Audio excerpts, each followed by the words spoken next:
Yo, yo, yo, and welcome to the whole effing show. I'm your man JT Juiceman, and this is It's All About the Game and How You Play It. The new podcast show where we journey around the wrestling world on a weekly basis, all from the comfort of my mama's basement.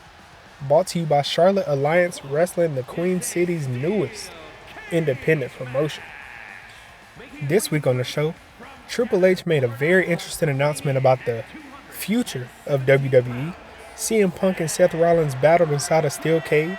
The NXT Women's title was on the line, and Randy Orton took on Carmelo Hayes over on SmackDown. And that's just the WWE portion of things. On my indie spotlight, we'll be taking a little trip to Japan. Hibachi Benihani Teriyaki.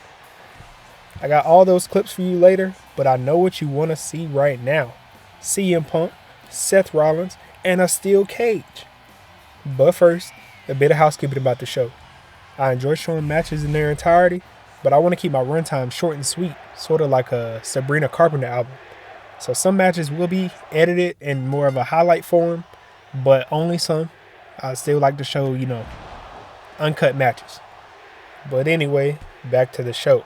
The word nemesis has two different, very similar meanings. Obviously, it means rival. However, it also means an inescapable agent of someone's or something's downfall. If you ain't picking up what I'm putting down, let me go a little deeper for you. To my knowledge, Seth Rollins and CM Punk have faced off one-on-one 2 times before this week's match, the one that I'm currently playing on your screen. The first, December 30th, 2012, when Seth was a part of the Shield. Punk got that win. They met again at Raw's Netflix debut. Again, Punk pulled that out after 2 GTSs, and I got a lot to say about that whole Netflix thing debut, but I'll leave that for later.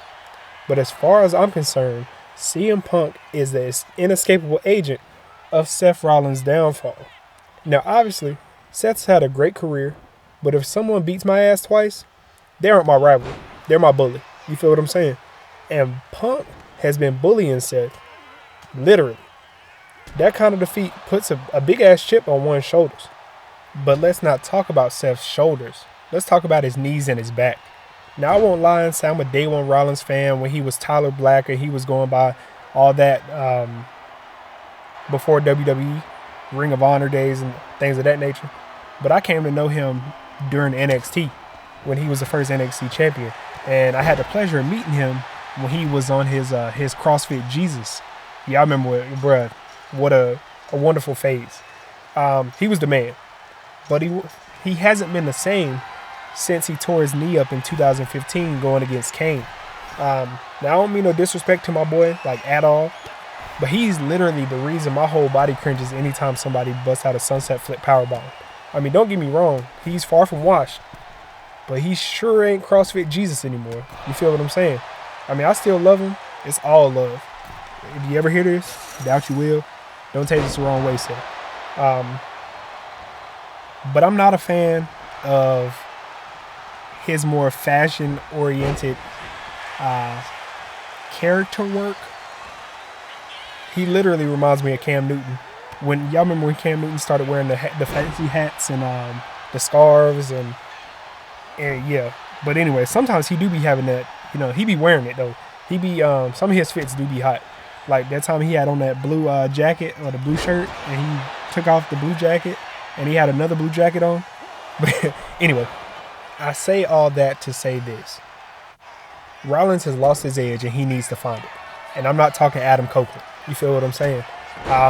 His big 3 nemesis, rivals, whatever you want to call them, in my opinion, Cody Rhodes done beat him twice. CM Punk done beat him twice. He's only beat Roman twice because of DQ. And I really think he needs to. I think that'll do it. But he got CM Punk out here looking like King Von. It must be something in the Chicago water.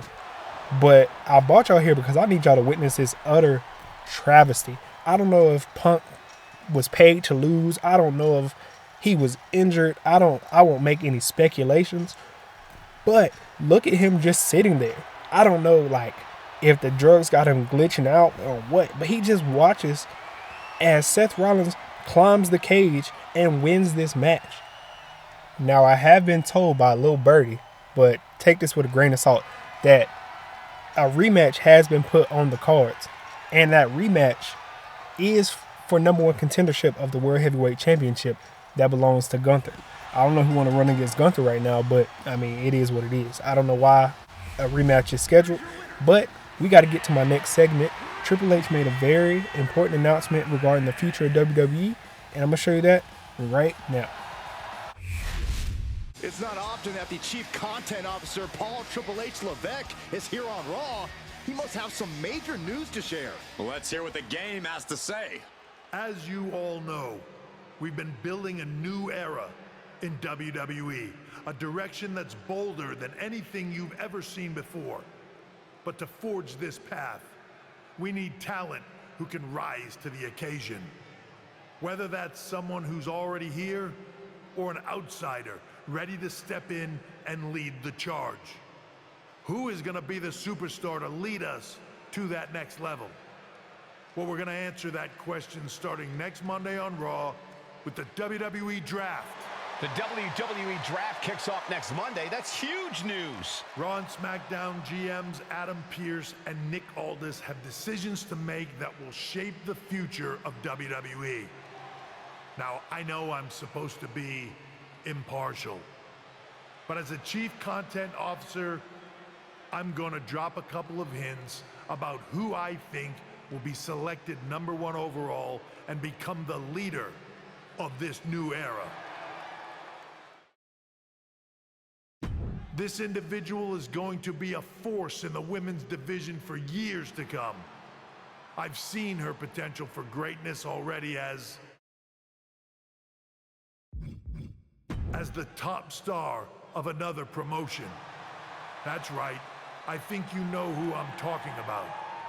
They could be the next AJ Styles, the next Jade Cargill, or better yet, carve their own path to lead the new era of WWE.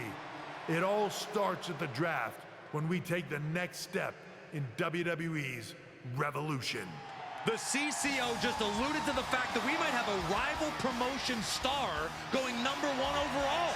Oh, I can't wait for draft night.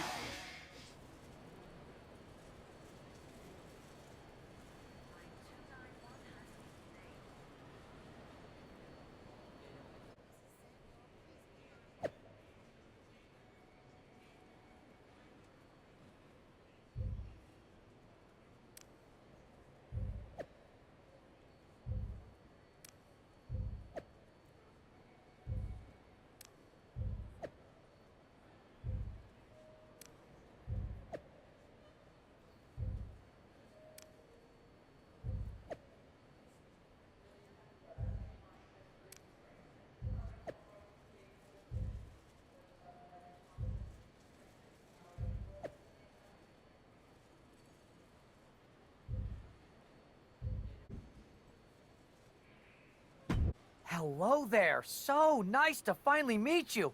I'm Troy Simpkin, seasoned and esteemed WWE producer. Hey, Troy. Nice to meet you, too. We are so excited for your arrival in WWE. And by the way, I've heard how things are handled where you're coming from, and this is going to be a breath of fresh air.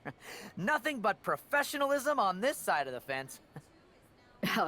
Don't believe everything you read online, but that's good to know. So, what's the plan? We want your impending debut at the draft to stay top secret.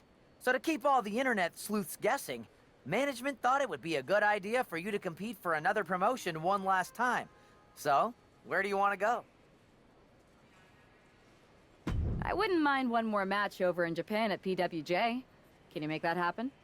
Sure thing. Just don't get injured. And a win would be nice. We'd look like idiots if our big free agent lost before their debut. Got it. I'll take care of business. Oh, one more thing. Make sure you look good on draft night. What are you getting at? It's just that in the past, WWE superstars had to wear what we told them to for their non-ring attire. And as much as I miss those days, that's no longer how it works around here. It's a new era with fewer restrictions. So you can wear whatever you want. So I can dress how I want to dress? I assumed that was the case, but thanks for confirming. All right, we better wrap this up before any looky-loos start pulling out their phones.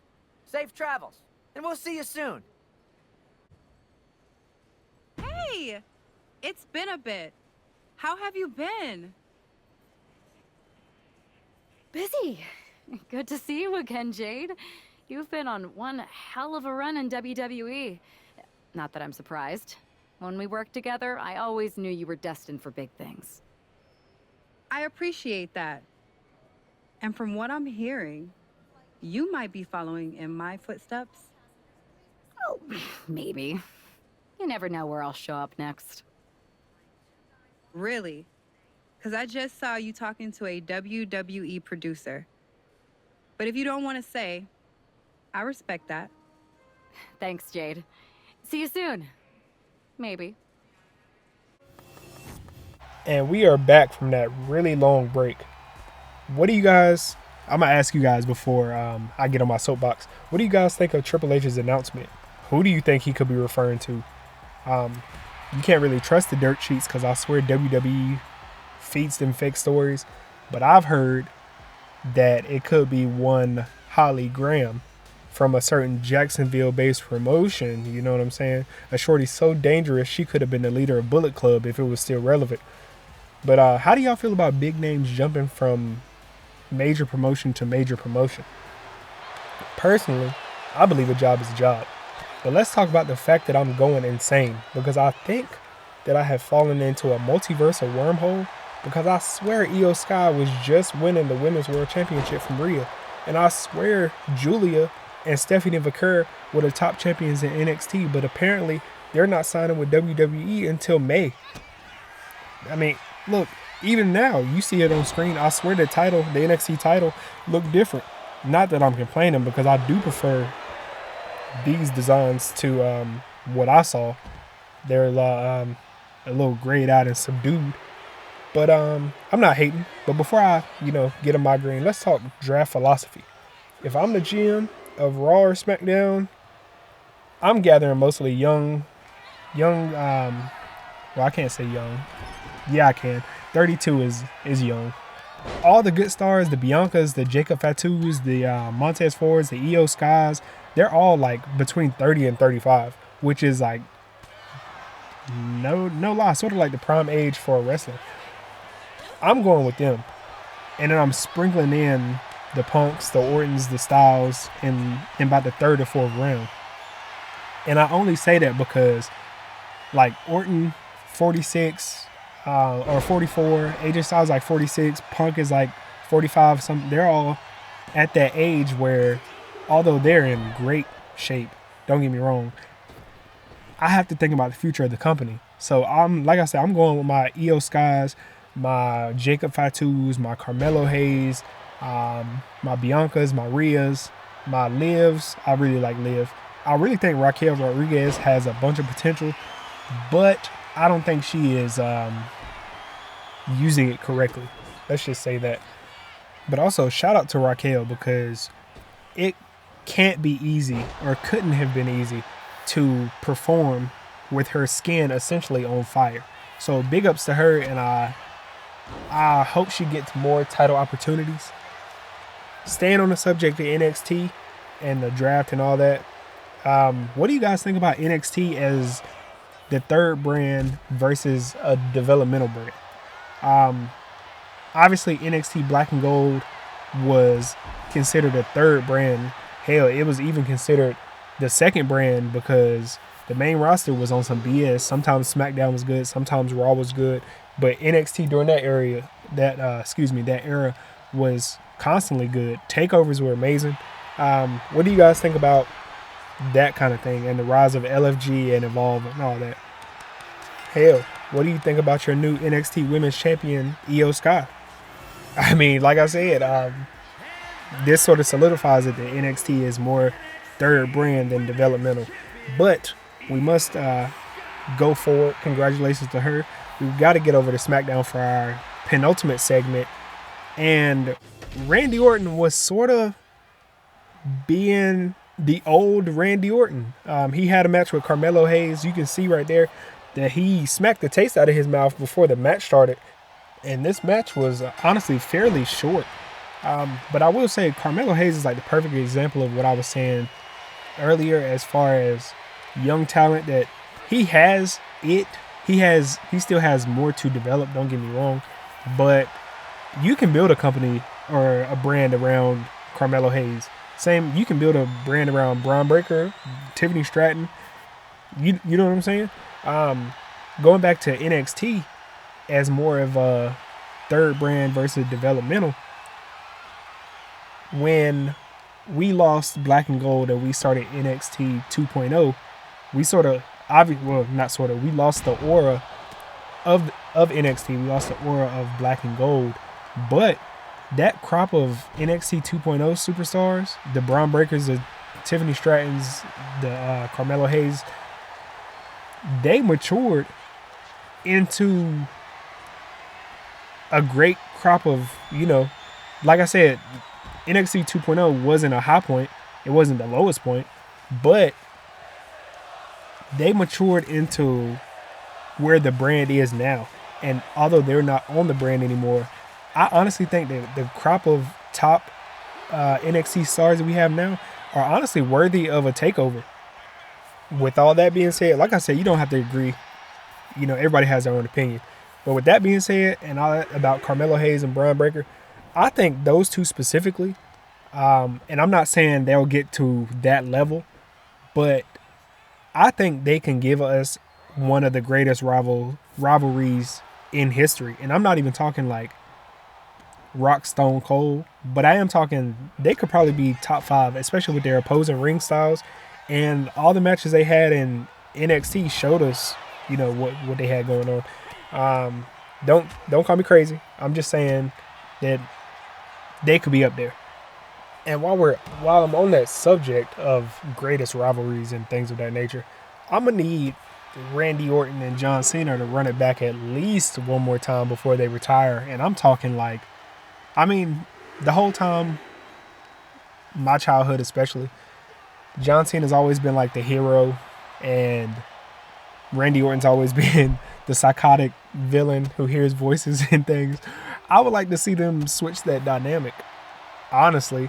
The scenario in my head is Randy has 14 world titles, John Cena has 16. Imagine Randy wins 15, John comes back to try to win 17. He injures Randy. Randy has to vacate. Randy comes back. He beats Cena. He gets his 16 world title. And then, they fight at Mania. If John Cena wins, he gets his 17. If Randy wins, John stays they're tied at 16. I mean, that's just me. Don't pay me no mind. But for now, Carmelo Hayes needs to deal with the disrespect that Randy Orton showed him at the beginning of this match. I'm sorry, I don't care who you are. Unless you built like Braun Strowman, bro, you're not going to smack me and get away with it. And if you built like Braun Strowman, I got some heat for your ass. You feel what I'm saying? But yeah, Carmelo Hayes sort of has a thing for losing key matches. His best of 7 series with Andrade was immaculate, though. Andrade is another person who should get more chances. They could both. Andrade could be a world champion, but they could both be United States champion, Intercontinental champion. I always butcher that word. I can't talk. But for now, we got to take our little field trip for our last little segment of the show. So definitely drop your comments about any of my talking points. I'd love to hear your opinions on things, even if they don't relate to mine, even if they're the opposite of mine. That's fine. That's why I like being part of the wrestling fandom. But anyway, Holly Graham took on Ava Moreno, and I'm not gonna lie to you, Ava surprised me because if you don't remember, she was signed with WWE a couple years ago.